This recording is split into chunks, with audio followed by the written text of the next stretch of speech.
Hold your breath. Make a wish. Count to 3. Come with me, and you'll be in a world of pure imagination.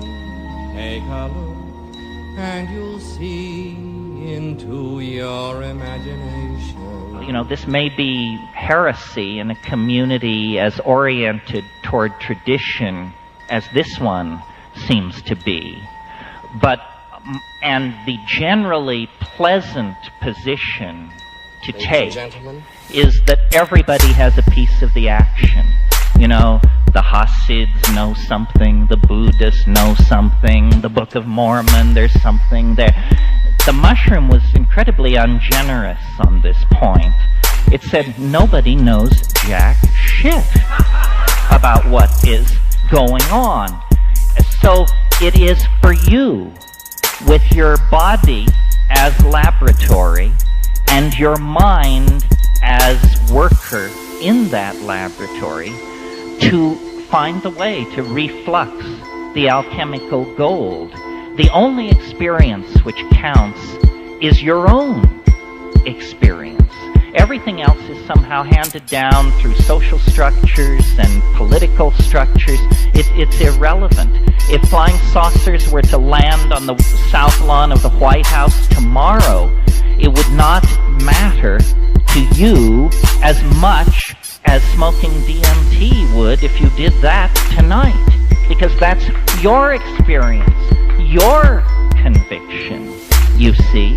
And I believe that the rebirth of paganism, the rebirth of archaism, the rebirth of psychedelic shamanism is coming at this moment, because we are going to be involved in a historical meltdown, which will be the equivalent of a species-deep shamanic crisis, in which, as a collectivity, we are going to have to make the journey to the well of worlds and recover and cleanse the collective soul of humanity. We have lost touch with our moral compass because we have lost touch with the Gaian mind. And this is not a metaphor. If you take these neurotransmitters, these exopheromones that connect you up with the natural environment, the Gaian intent becomes known. It's an act of feeling. If we could feel what we are doing, we would stop doing it. But we live in a realm of abstraction, excuses, incredible wealth, incredible levels of pampering and softness lie between us, the upper 5% of the intellectual and material elite on the planet, and the problem. I mean, how many of us have been to Bosnia or Rwanda or Somalia? We think they're only images on a dehumanizing screen. If we could feel what we are doing, we would awaken to the mystery of each other and to the mystery of the historical process of recovering what was lost. We don't need this material civilization. We don't need 5 billion people on this planet. We have to think very, very radically about how we are going to change ourselves, or we're not going to make the cut. And orthodoxy is utterly and completely bankrupt. All it can do is suppress. They suppress, they suppress, they suppress. But there's only one argument that will forgive suppression: deliverance. And they can't give us deliverance. All they can give us is the Menendez trial, OJ, Baby Ann, the Skaters, Klaus von Bülow. Horseshit, horseshit, horseshit. We are locked inside a nightmare of contaminated and toxic imagery that is designed to disempower you and make it impossible for you to think straight. And the way out is straight back to the reality of the vegetable gnosis. It is there. It has always been there. The societies that never broke the connection live in dynamic and loving balance with each other and the planet today, were it not for the input of our disruptive social and economic systems. So I talk to all kinds of people who I see as part of my community, but it stretches from virtual reality to the radical gay movement, to the house movement, to the pagan movement, to the younger molecular pharmacologists, to the radical art historians and psychotherapists. All of these communities are fragmented and suspicious of each other, and this is precisely what orthodoxy enjoys. If all of these countercultural impulses could make common cause, we would probably discover that we're 65 to 70% of the population. And so what is needed is a spirit of boundary dissolution between individuals, between classes, sexual orientation, rich and poor, man and woman, intellectual and feeling tone type. If this can happen, then we will make a new world. And if this doesn't happen, nature is fairly pitiless and has a place for us in the shale of this planet where so many have preceded us. Well, I think that's the basic rave. It raises a lot of issues. If somebody's burning to ask a question, yes, burning to ask.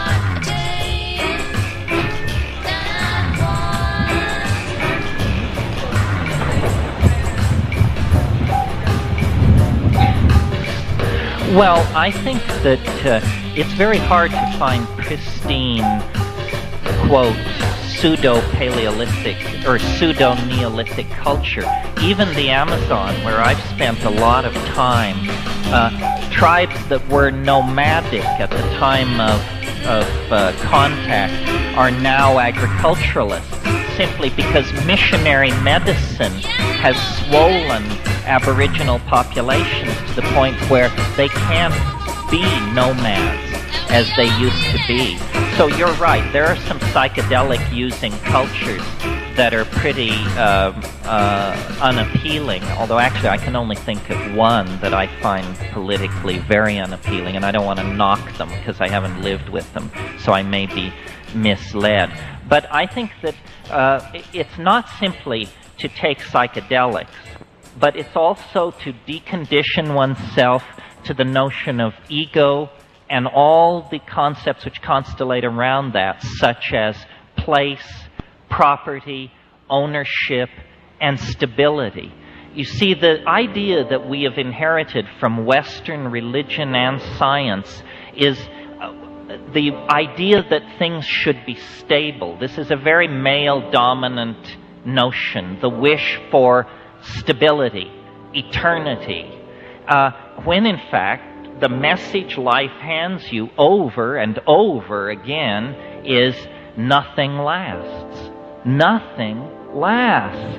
Not what you love, not what you hate, not your enemies, your friends, not even your dear, dear self. Nothing lasts.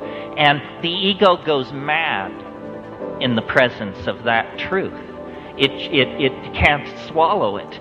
And so we have anxiety of death, need to dominate people, need to possess property, terror of illness, resentment of fate, because we are not in the flow.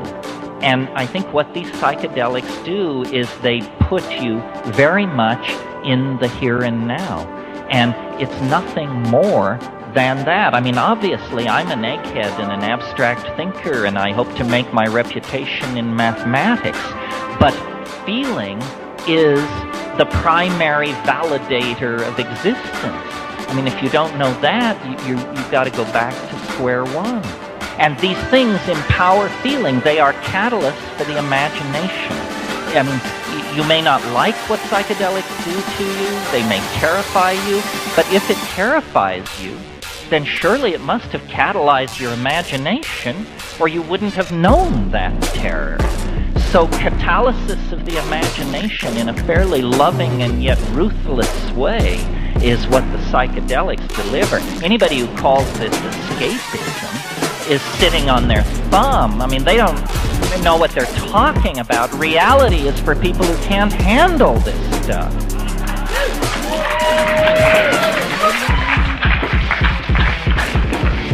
I do want to say one thing. It almost slipped my mind, and for those of you who have your hands up, I apologize, but I think this needs to be said, and I don't know how many of you know it, but this comes under the, this is a news flash, folks.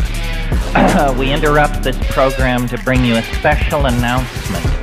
A new psychoactive substance has been discovered. A very powerful psychoactive substance. The most powerful since the discovery of LSD.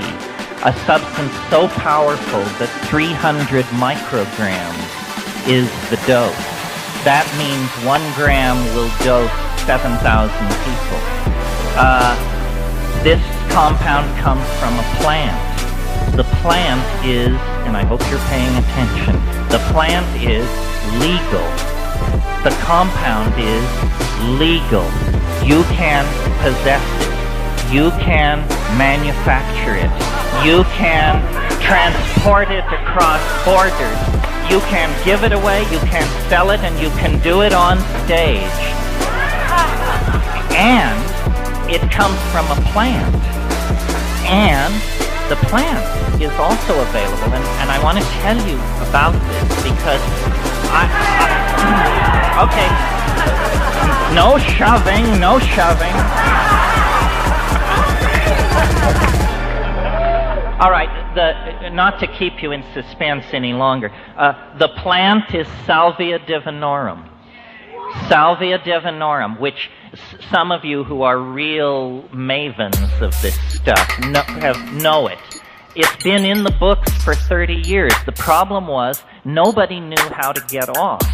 And so it was always carried in these lists as suspect hallucinogen.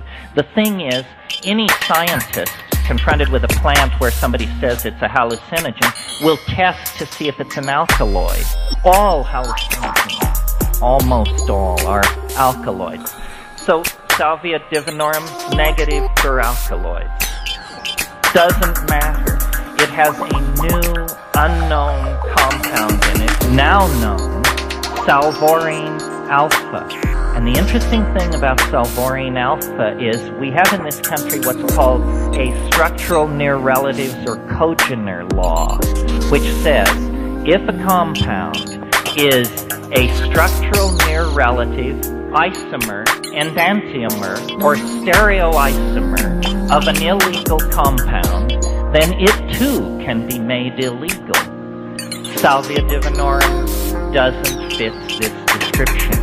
That means that in order to make this stuff illegal, the government will have to present medical data showing there is something wrong with it. And at this stage, nobody on Earth knows the real pharmacological parameters of this compound. So here's the deal. You can grow this plant in a window box, in your apartment, in your backyard. It looks like Joe Plant. There is nothing particularly distinguishing about this plant. And if you have 3 or 4 cuttings, in 6 or 7 months, you will have more than you know what to do with.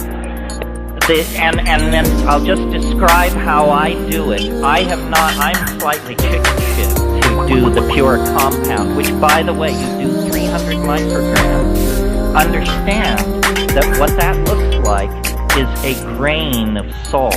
A small grain of salt is in a human effective dose.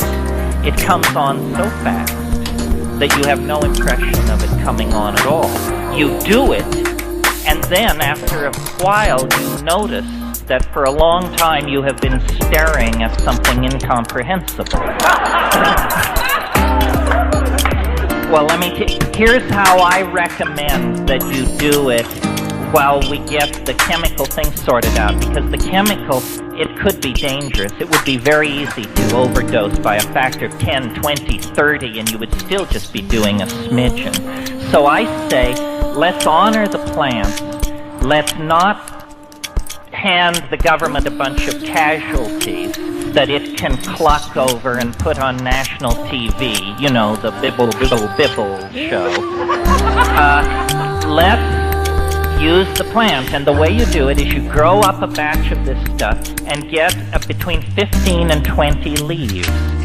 Remove the mid-vein with your fingernail just to lower the mass. Fold it all into a little pile. Put it in your mouth, and 20 leaves is a whopping mouthful. So basically, as much as you can get in your mouth. Put it in your mouth, lie down in silent darkness, and squeeze this stuff with your jaws. Tastes like it's horrible. It's not as bad as ayahuasca, but it's horrible.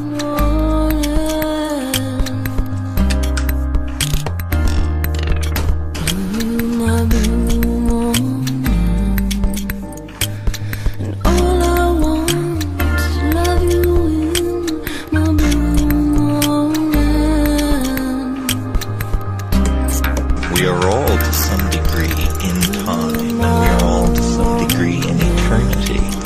And to the degree that we are in eternity, we behave correctly and have right activity and right perception.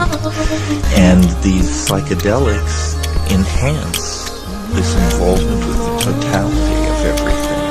That's why it is not naive to suggest that issues like the nuclear gridlock and all these other terminal problems that we have could be overcome if people would, by any means, try to come into attunement with the notion of unity in time and space, of the species and the planet and the solar system.